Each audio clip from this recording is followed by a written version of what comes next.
यहाँ पर हमें Pn डिनोट किया गया है एक वेक्टर स्पेस जिसमें वो सभी पॉलिनोमियल आते हैं रियल पॉलिनोमियल जिसकी डिग्री एट मोस्ट n होती है। एक लीनियर ट्रांसफॉर्मेशन Pn से Pn तक डिफाइन है और उसका स्ट्रक्चर देख सकते हैं आप किस तरह से वो डिफाइन है। हमें बताना है कि जो डायमेंशन होगी नल स्पेस ऑफ टी की यानी कि नलिटी ऑफ टी हमें फाइंड आउट करना है। और यहाँ पर 4 सजेशन आपके पास हैं। ऑप्शंस में आप देख सकते हैं। अगर हमें यहाँ पर dimension of null space find out करना है तो हम मान लेते हैं कि एक p यानी कि पॉलिनोमियल जिसको हमने px से डिनोट किया है ये नल स्पेस में बिलोंग करता है यानी कि नल स्पेस ऑफ टी में बिलोंग करता है।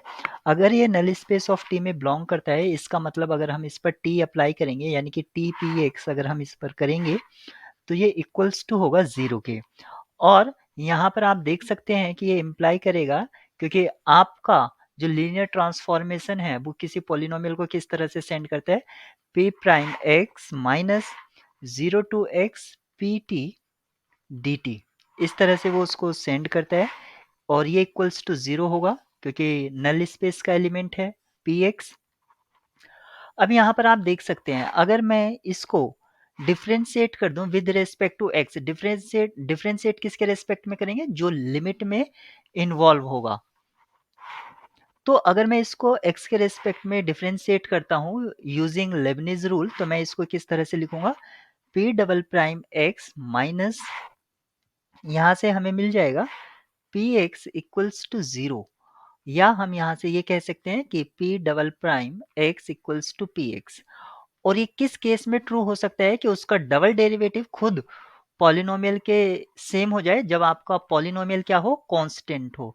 यानी कि यहाँ से हमें पता चल गया है कि px 0 होगा सभी x के लिए।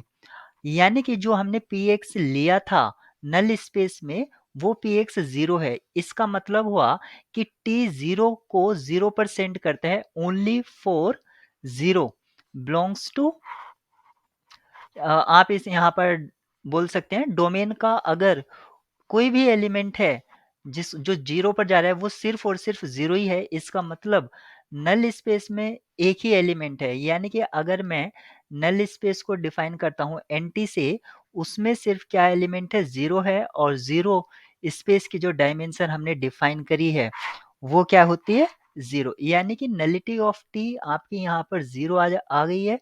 इससे हमें ये भी पता चलता है कि आपका जो टी है वो आपका नॉन सिंगुलर है।